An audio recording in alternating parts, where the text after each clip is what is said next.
Oi, gente! Sejam bem-vindos a mais um episódio do nosso podcast Palavra Premium. E hoje nós estamos com o Dr. André falando sobre saúde mental no ambiente de trabalho. Tudo bem, Dr. André? Tudo jóia, tudo ótimo, e com vocês? Tudo bem, prazer. Bom, se apresente. Quem é André? Eu sou eu. Bom dia, boa tarde, boa noite para quem está assistindo aqui a gente. Eu sou André Tolentino, advogado. Eu tenho especialização em Direito Civil, Processual Civil, Direito Empresarial. Trabalho nesse segmento relacionado à saúde, tanto na indústria farmacêutica, como de suplementos, como prestando consultoria também para clínicas, comunidades terapêuticas, já há 15 anos. Tenho uma especialização em legislação sobre drogas pela USP, e aí que nós acabamos entrando nesse mundo, né? No mundo relacionado à saúde mental. Quando a gente fala, às vezes, sobre legislação sobre drogas, a gente pensa muitas vezes em drogas ilícitas, né? Sim, sempre. É a primeira coisa que vem na nossa cabeça. É. Mas, às vezes, a gente esquece que a farmácia, até pouco tempo, se chamava drogaria. Sim. Então, mesmo a parte de medicamentos, até a própria cafeína, né? Que a gente tanto ama e precisa dela, para sobreviver também é um tipo de droga, né? Por que se tornou advogado? O que deu esse brilho, essa... Olha, isso faz bastante tempo, essa decisão. Eu lembro que acho que todo mundo, né, quando está ali no ensino médio, fica com esse peso, né? Assim, o que eu vou fazer? O que eu vou ser quando crescer? Agora eu cresci, né? E agora o que eu faço?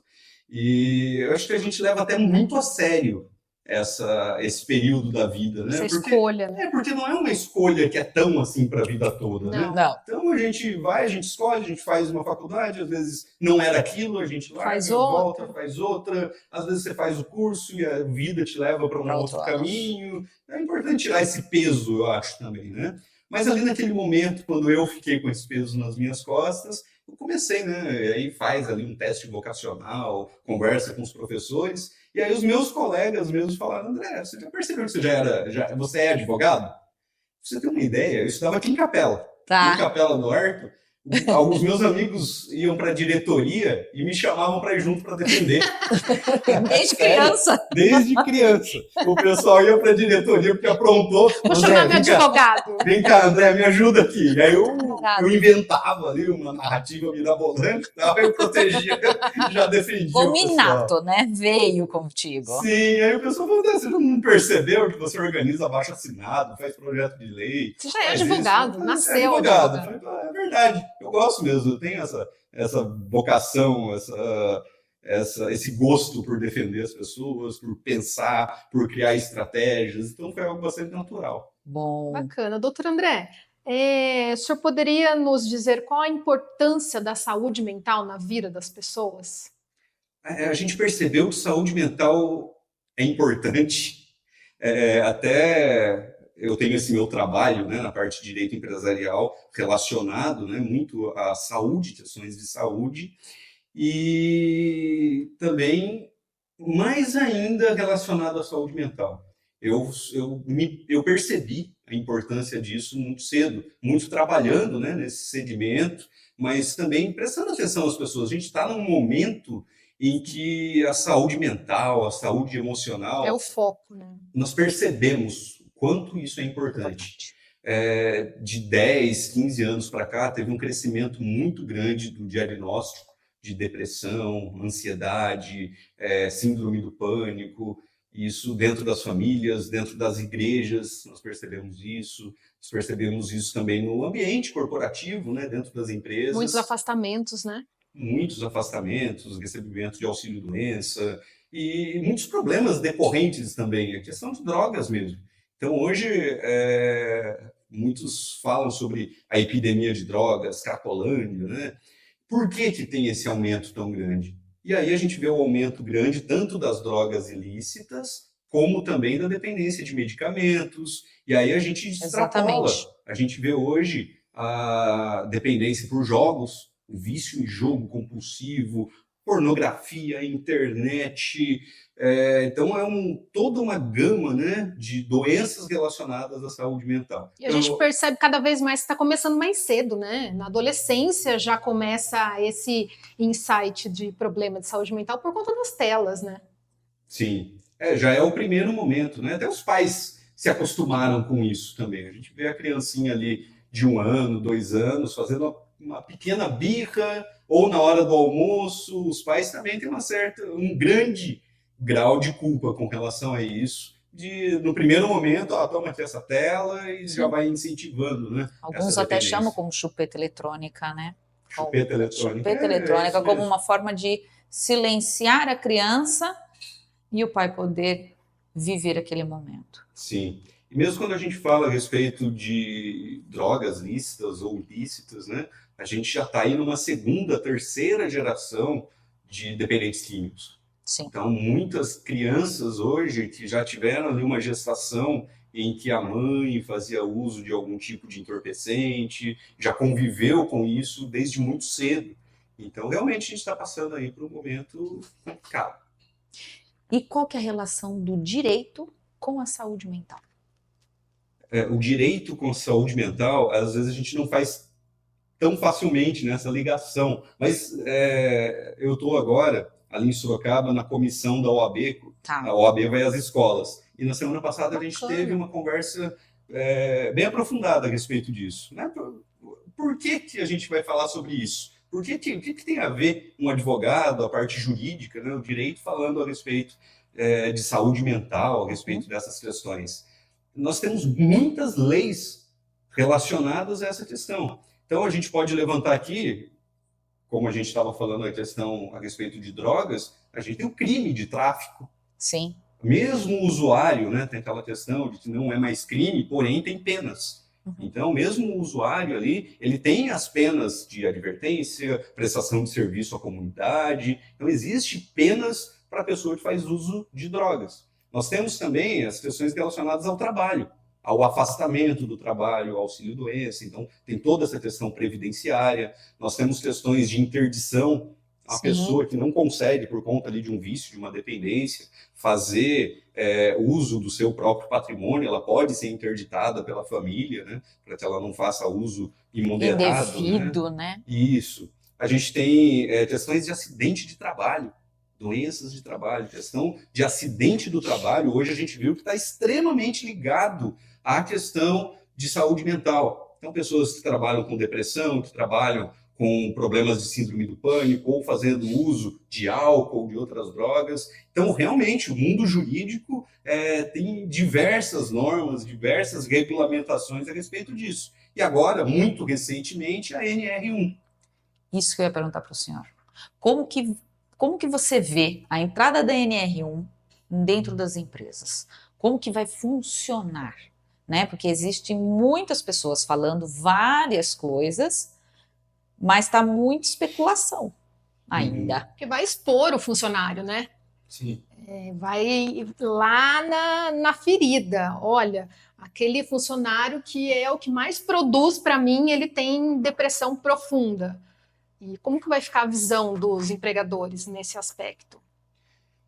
Sempre que a gente fala a respeito de uma nova norma, né, a gente sempre precisa esperar para ver como que isso vai caminhar. Como que os tribunais vão decidir sobre isso, se vai sair mais alguma especificação, né? Então tem muita coisa ainda para rolar. Mas tudo isso já foi antevisto.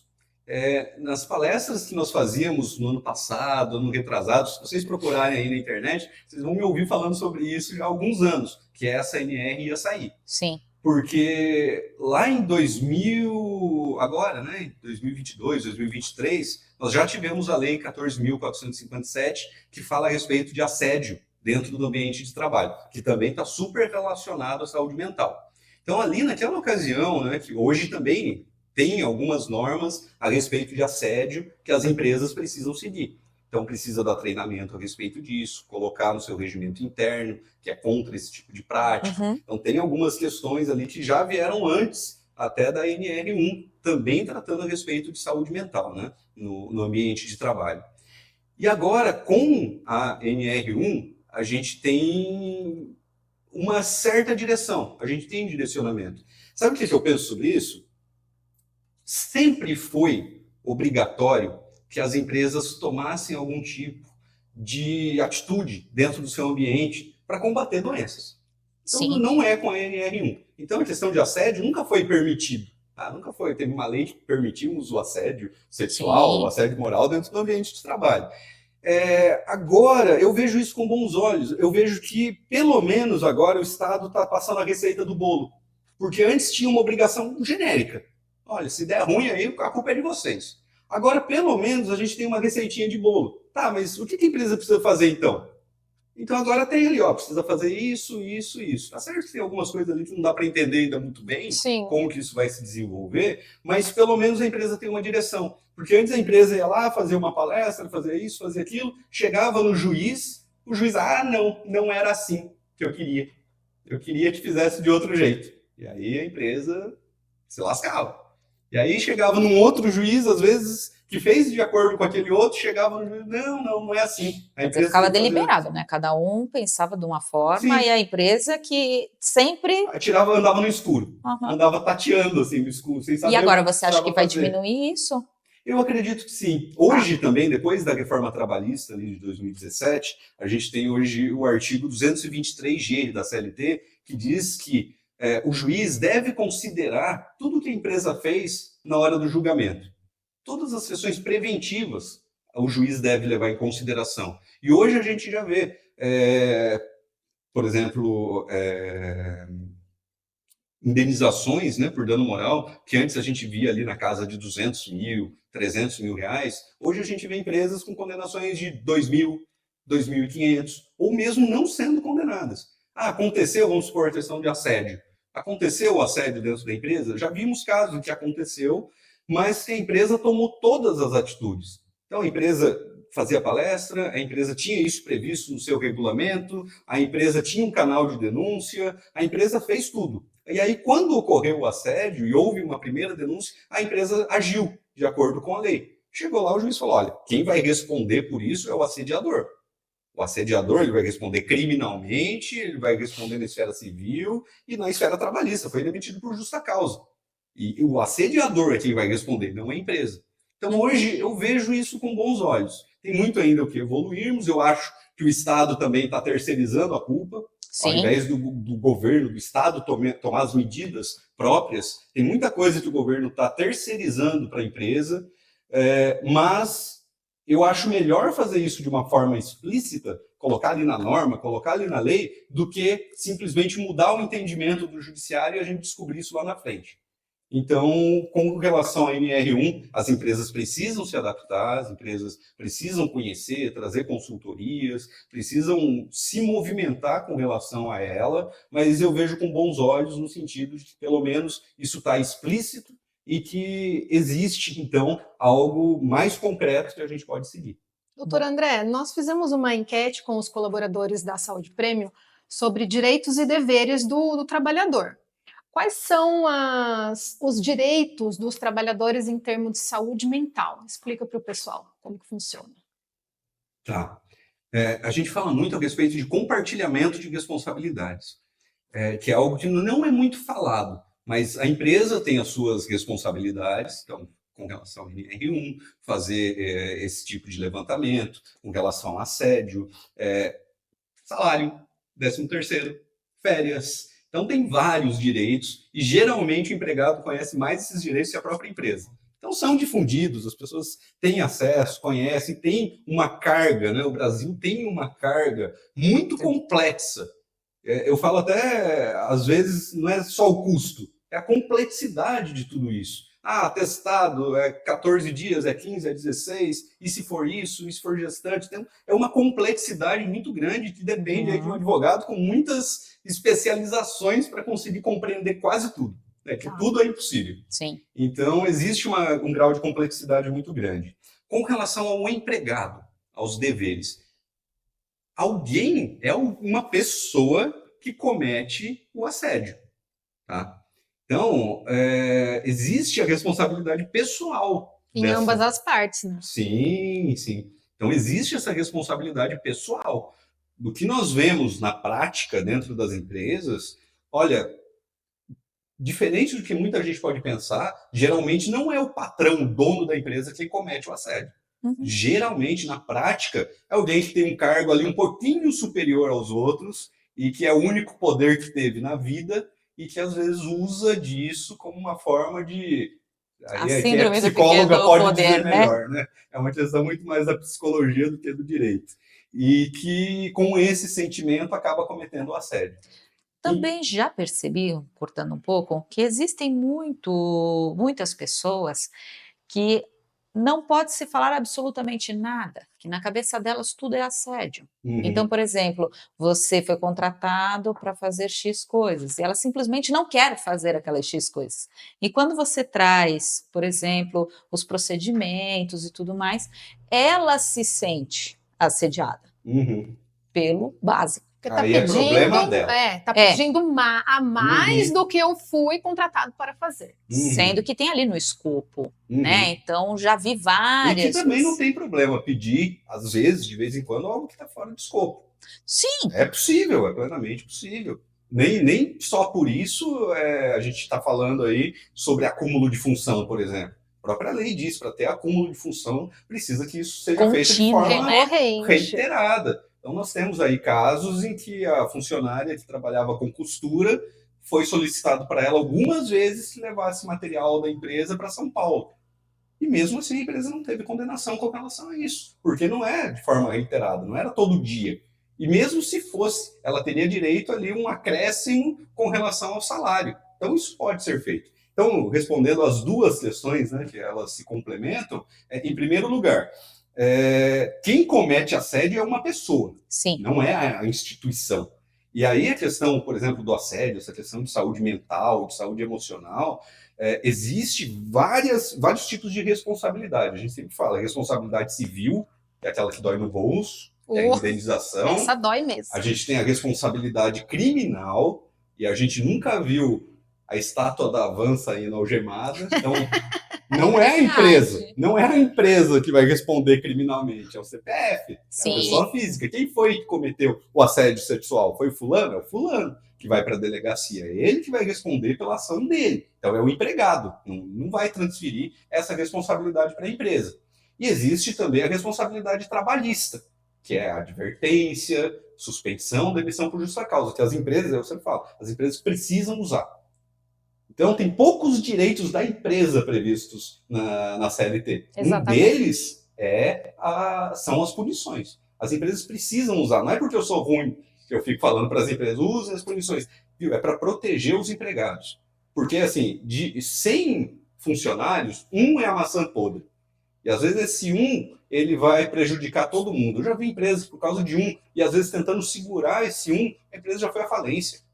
Porque destratava os clientes, fazia os procedimentos tudo errado, mandava produto errado para o cliente, xingava os colegas de trabalho, a empresa começou a tomar ação trabalhista por causa dele, começou a tomar ação no PROCON por conta de como ele tratava os clientes, e por causa de uma maçã podre, ele complicou a vida de todo mundo. Isso não é justo. Sim. Que por causa, às vezes, de um funcionário, o outro não vai ser promovido, porque a empresa não tem condições de promover o colaborador, o outro colaborador não vai ter ali um espaço mais agradável, às vezes uma mesa de pimbolim, por exemplo, é coisa simples. Mas são coisas que a empresa poderia fazer Mas está contra os custos. Se não tivesse os problemas por causa de um. Então eu falo, viu, essa questão de aplicar as punições, eu vejo como um dever da empresa, para proteger os outros colaboradores, para proteger a empresa, para proteger os clientes.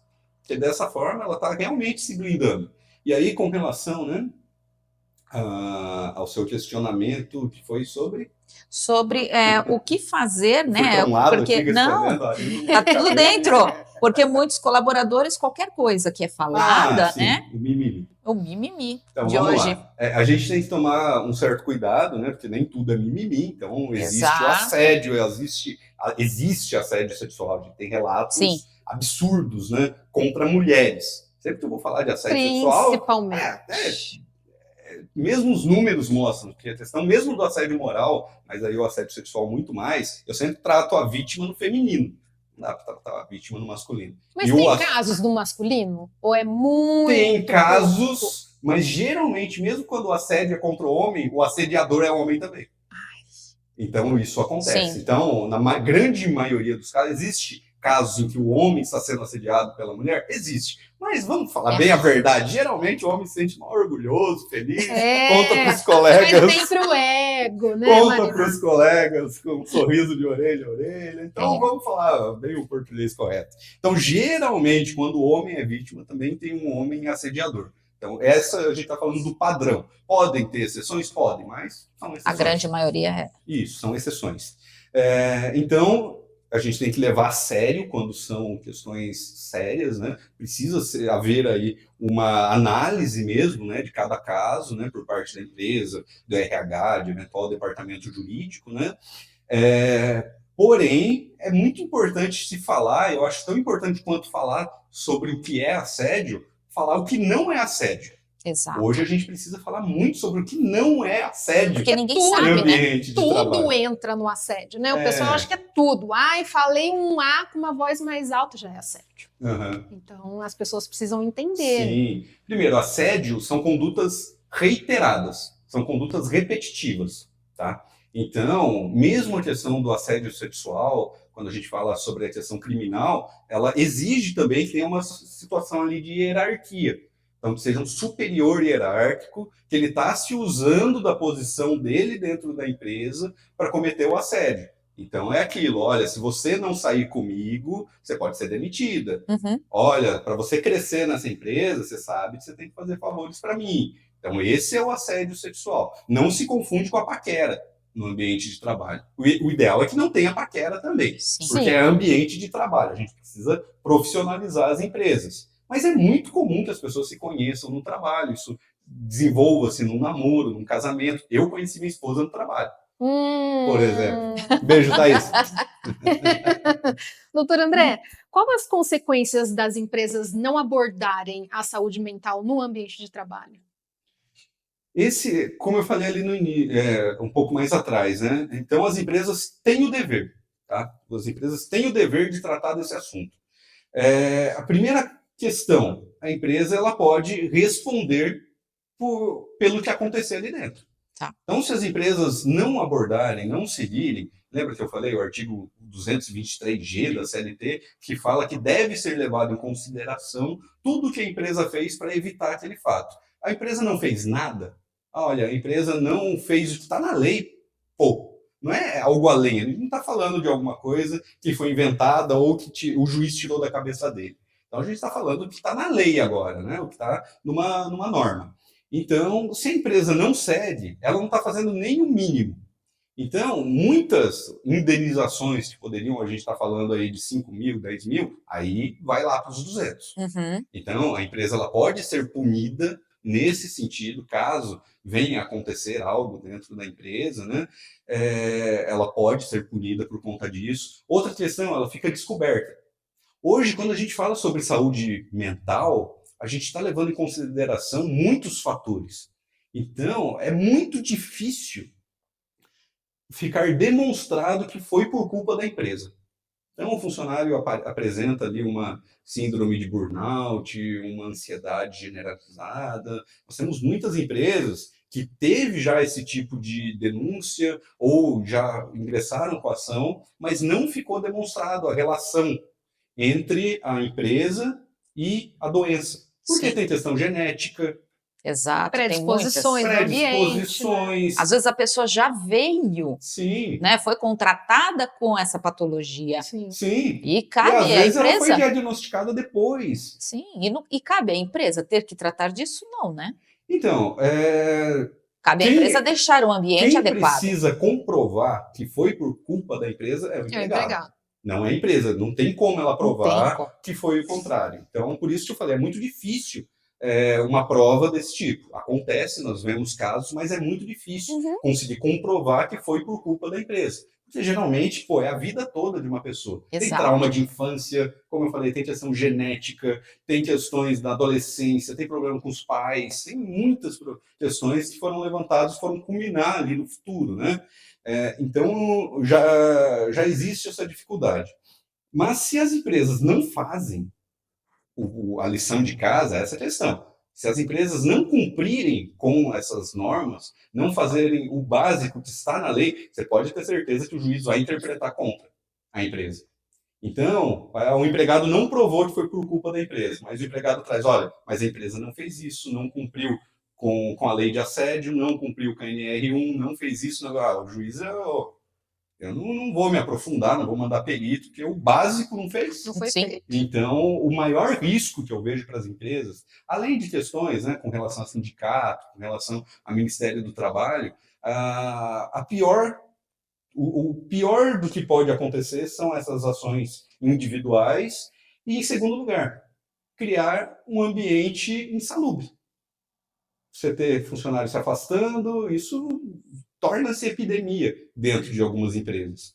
Então, você vai ter ali um afastamento maior de empregados, um aumento de acidentes de trabalho. Quando a gente fala de indústria, isso é maior, isso é muito comum. Então, acontece ali pessoas trabalhando em altura, pessoas trabalhando com maquinário pesado, e às vezes ela está com a cabeça em outro lugar. Caminhoneiro. Sim, a questão do caminhoneiro foi uma das primeiras no Brasil que nós tivemos regulamentação. Já vem de 2015 a lei do motorista profissional. Sim. Faz até a questão do teste toxicológico, Isso, né? Exato. Então, são questões mais complicadas, são mais... Rigoroso, né? Até por conta da qualidade. Tem que ser mais rigoroso. Sim. Então, agora nós temos a NR1 que trata de todas as empresas, né? Mas nós já tínhamos algumas regulamentações específicas, como na parte aérea, essa própria questão do motorista, trabalho em altura, né? Que já fazia algumas pinceladas a respeito dessas situações. E o que é o conceito antifrágil que você coloca tanto? Vamos lá. É um conceito um tanto novo, né? Da antifragilidade. Sim. Então, nós já temos alguns artigos escritos sobre isso, né? Já falamos a respeito disso em algumas ocasiões. É um conceito, né? O professor Marins, Sim. Ele fala muito a respeito desse tema. Nós tivemos uma conversa com ele já há um ano, mais ou menos, e aí ele levantou, nós participamos de algumas palestras, alguns encontros a respeito disso, da antifragilidade. Então, a gente fala que nós temos o resiliente. O resiliente é aquele que você pode apertar, né? Ele se mantém, e ele né? se mantém. Ele pode até se afunilar no começo, mas ele volta ao estágio, né, inicial. É a fênix, que renasce das cinzas, né? Esse é o resiliente. E agora a gente fala sobre a questão do antifrágil. O antifrágil, ele se fortalece nas crises. A gente vem falando muito a respeito disso, não só das pessoas, dos líderes, mas das empresas que conseguem se fortalecer durante o caos. Então, ela não só volta ao estágio anterior, mas ela consegue aprender com tudo aquilo, ela consegue evoluir. E aí a gente fala da hidra também, né? Falando de mitologia, que você corta o pescoço, nascem dois. Sim. Então, é um conceito além ainda do resiliente. É aquela pessoa, ou aquela empresa, né? Que ela está sempre atualizada. Ela está sempre atualizando, ela está sempre estudando, ela consegue perceber os caminhos do mercado, os caminhos, por exemplo, das normas. Olha, isso vai acontecer, isso está acontecendo, e ela consegue aproveitar esses momentos para crescer mais. Nós temos muitos exemplos durante a pandemia, mesmo nessa área da saúde, principalmente, muitos quebraram, mas muitos se fortaleceram, souberam lidar ali naquele momento, souberam crescer, souberam dar um passo atrás, souberam dar um passo à frente e conseguiram crescer. E aí, juntando os dois conceitos, né, que a gente estava falando, da antifragilidade e da saúde mental, Hoje, nós precisamos cuidar da nossa saúde mental.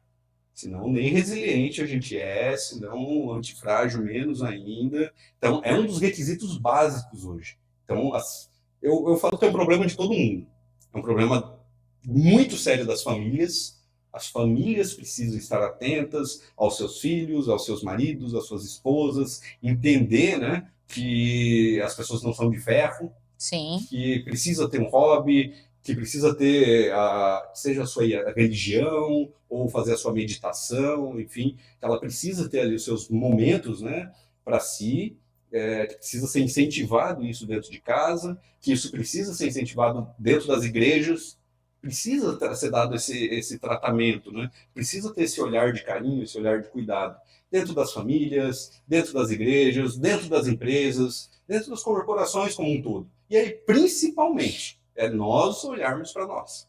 Isso é o principal. Então, por mais que o Estado queira terceirizar, a empresa vai ter que cumprir ali 3, 4 requisitos, daqui a pouco mais um requisito aqui, daqui a pouco outra coisinha ali, mas isso não vai resolver. A gente sabe. Isso pode ajudar muito pouco, sinceramente. Olhando para isso, sobre o resultado, eu falo, as empresas têm que fazer, porque eu estou falando como advogado.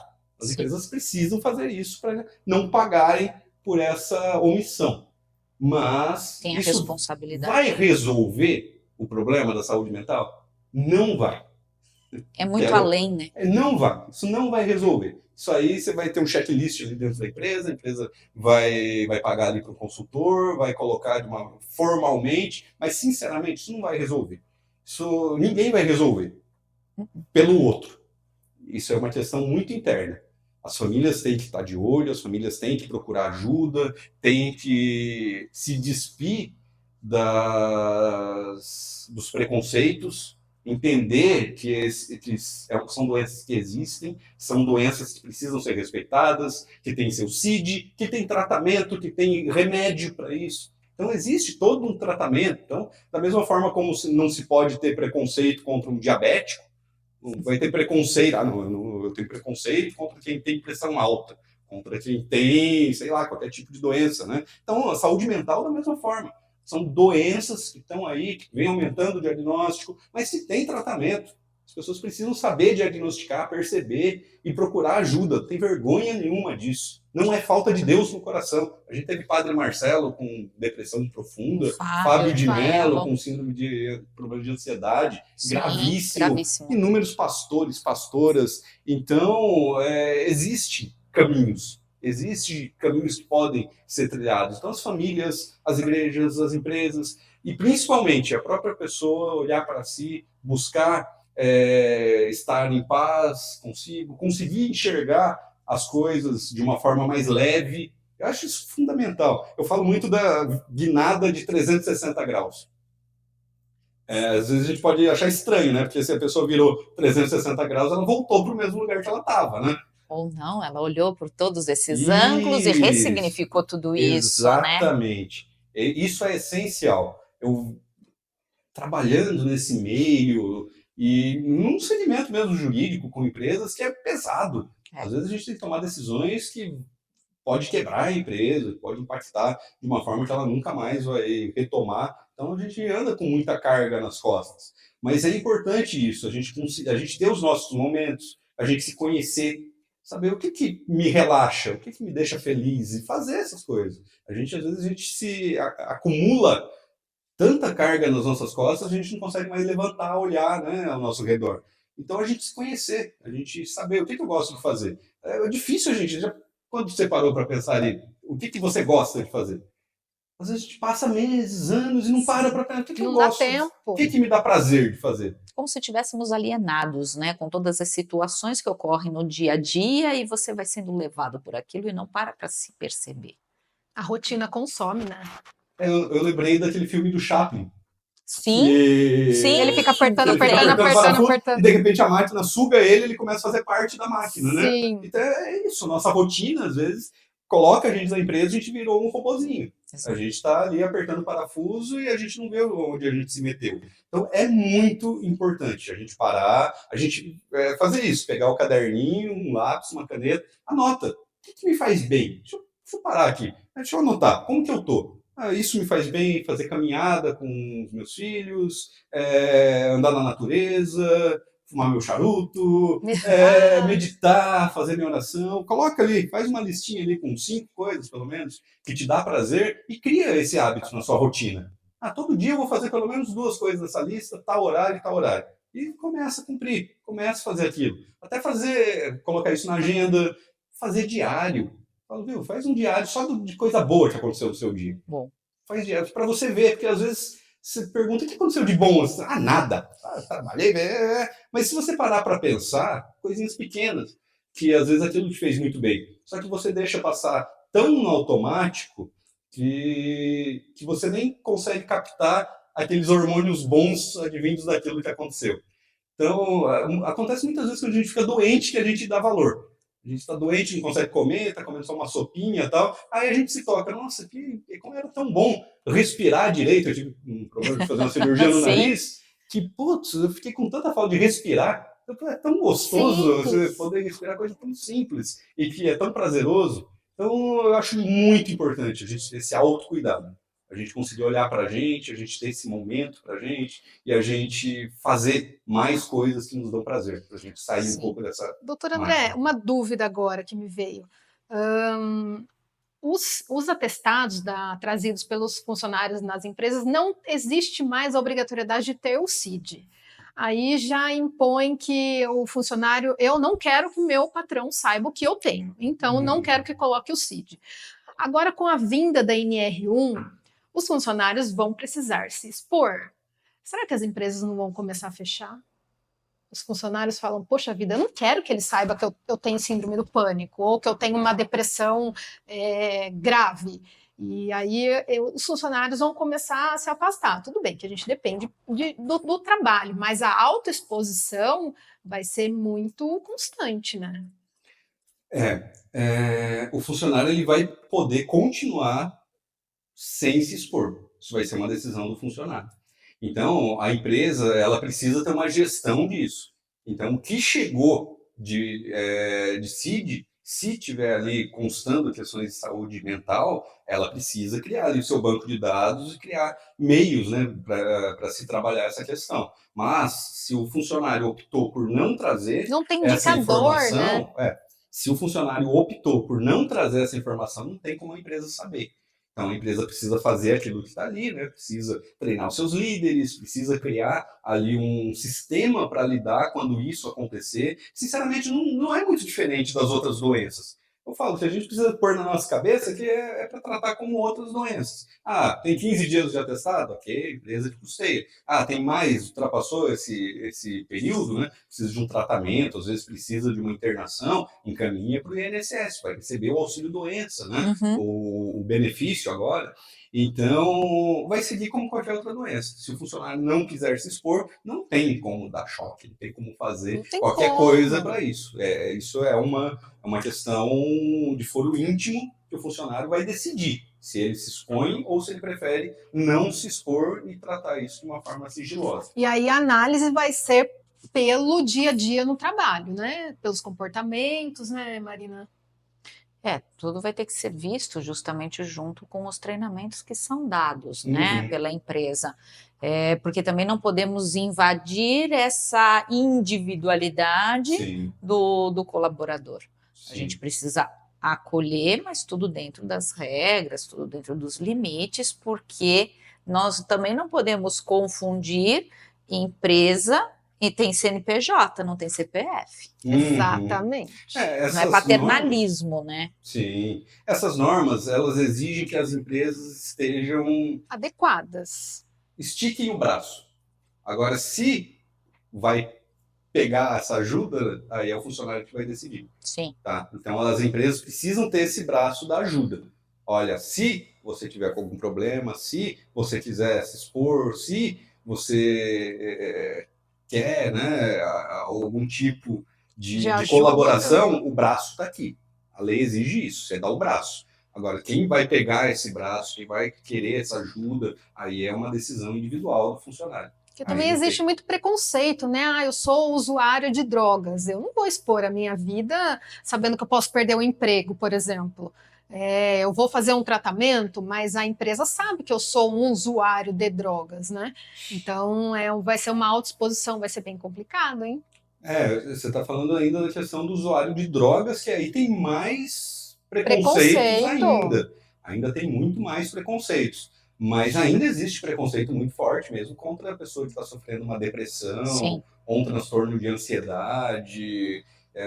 Então, eu acredito que a gente está no caminho. Não é algo, como eu falei, que a gente vai virar a chavinha Não, e a Mudou gente vai tudo, romper. né? vai ter Não. que conhecer. Então, essa questão dos problemas com drogas, eu falo, né? Na Bíblia a gente já vê ali Noé, que teve caso de embriaguez, né? A gente encontra escritos hieróglifos no Egito que falam a respeito disso. Então, é uma questão que persegue o ser humano e sempre vai perseguir. É bom a gente entender que isso vai sempre caminhar junto com a gente. Então, é uma questão muito antiga que agora a gente está olhando para ela. Mas ainda vai Um bom tempo. tempo.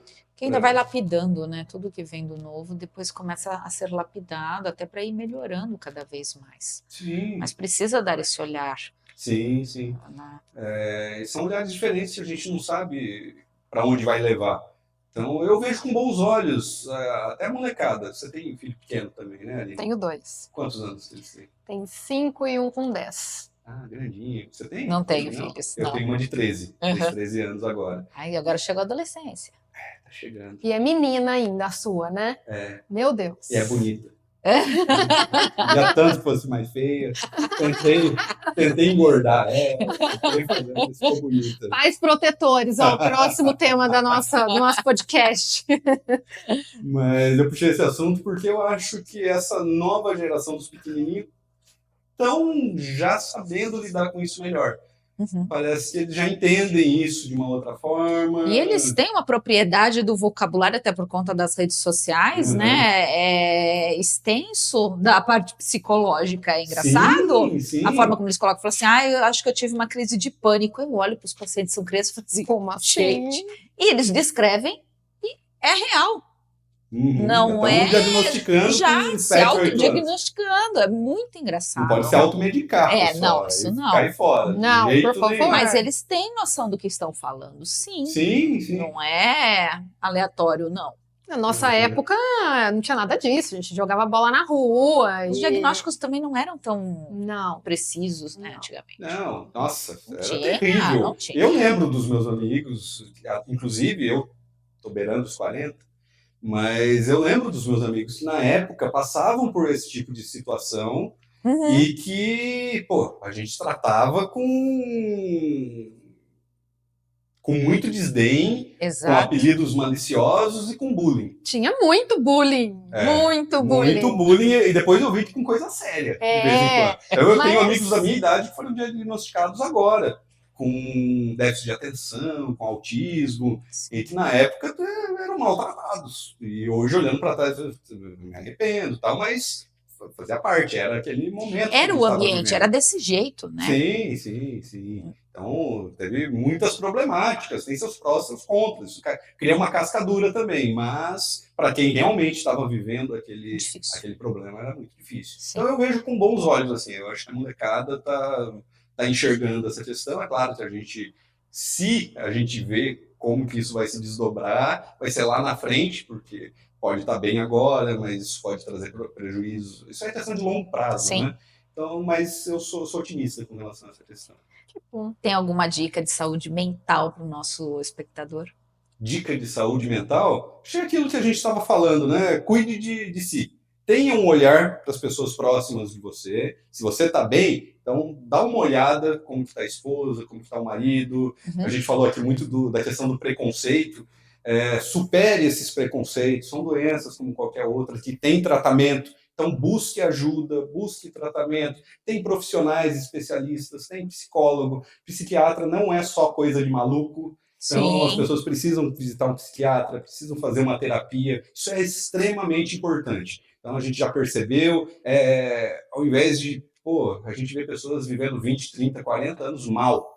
Às vezes você vai ali, supera aquele seu primeiro preconceito, passa por um atendimento, 2, 3, em 6 meses, 1 ano, você está bem. Então, É é outra possível, é possível. Então, tem esse olhar de carinho com relação às pessoas próximas e principalmente com vocês.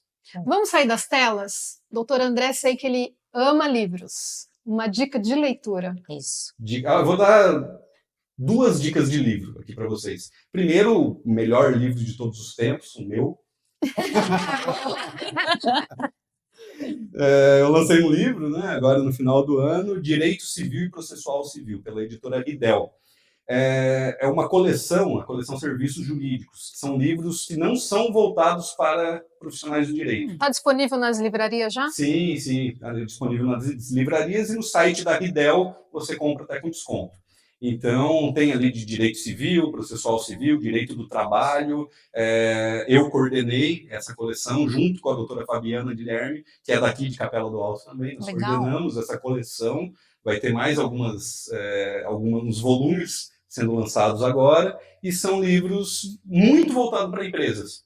Então, tem ali modelo de contrato, como fazer um contrato, questões trabalhistas, então, muita coisa mesmo que o profissional de RH, profissional de administração, esses profissionais que trabalham com questões jurídicas podem ler, e são livros bastante práticos. Então, primeira dica de leitura é o melhor livro de todos os tempos, Direito Civil e Processual Civil, de André Tolentino. Boa. E outra dica de leitura que eu trouxe aqui, eu vi que vocês já fizeram alguns programas sobre empoderamento feminino, né? Sim. Eu acho um tema extremamente importante, pessoal, essa questão do empoderamento feminino. Em todos os setores, a parte empreendedora, a parte política, vocês estiveram aqui com a Aline, também, advogada, a parte política eu acho importante demais. Eu vejo como a mulher, ela entende muito mais de política do que o homem. Claro, a gente faz isso em casa todo dia. Não, é a mulher que entende como está a saúde pública, porque é ela que vai levar o marido, que vai levar o pai, que vai levar a mãe. O homem não está nem aí. Pergunta para o homem, como está a saúde? Eu falo, tudo bem. Ótimo. É uma beleza. Quando como foi os a última preços? vez, né? Tá caro, tá tudo bem caro. Tá. Como que está a educação dos filhos? Tá tudo bom. Mas sendo que é a mulher que acompanha, que sabe como que está a educação, se os professores estão faltando, o que está sendo falado na sala de aula, que ajuda na lição de casa. Exato. Então, as mulheres têm uma participação gigantesca e que precisam ocupar mais os espaços. E aí eu vou dar uma dica de leitura, pessoal. Tem um livro que eu reli agora e que, nossa, me reapaixonei. Gabriela, Cravo e Canela. Olha. A Gabriela, do Jorge Amado. Que livro de empoderamento feminino. Primeiro, os livros do Jorge Amado, eles falam muito sobre a força da mulher. Olha o nome dos livros. Gabriela, Dona Flor, Tieta. Sempre tem o protagonismo das mulheres. E Machado de Assis também, né? Quando a gente vê Capitu e Bentinho, as mulheres são muito mais inteligentes, são muito mais preparadas, têm muito mais protagonismo que os homens. Então, pessoal, fica essa dica de leitura. Quem leu, releia com esse olhar a respeito do protagonismo feminino. Ele trata ali, é um livro que se passa em 1925, 100 anos agora. Se passa em 1925. Eu me toquei agora, fazendo 100 anos. Ele foi escrito depois, nos anos 50, mas ele se passa em 25. E ele fala sobre machismo estrutural, ele fala sobre o homem que tem peso nas costas. Pô, eu fui traído, eu fui corneado, agora eu preciso matar a minha esposa. Eles tratam assim, porque senão eu fico mal falado. Tem lá a história, né, todas as histórias reais ali, do médico que foi traído e que ele só botou a mulher para fora de casa. E aí ninguém mais queria se consultar com ele. Porque era um peso para o homem, ele precisava lavar a honra com sangue, porque senão ele era mal visto pelos outros. Então era um peso, não é que o homem era machista, simplesmente, é a sociedade como um todo. Então fica a dica, pessoal. Releiam Gabriela, é um livro grande, tem umas 600 páginas, mas leia aí 10 páginas por dia, vira uma novela. Uma novelinha, por isso que já fizeram tanta novela. É uma novelinha. Leia aí em 6 meses, se precisar, mas relembro que é muito importante. Só não pode ficar com a síndrome de Gabriela, né, Marina? Eu falo isso para os pacientes. Quando começam a falar assim, não, eu sou desse jeito, eu não vou mudar. Eu falo assim, não comece com a síndrome de Gabriela. Eu nasci assim, eu sou assim, vou morrer assim. Mas essa é a música. Os livros, ela muda bastante. A música, só que eles fizeram isso, acabou pegando. Obrigada, doutor André, pela sua participação no nosso podcast.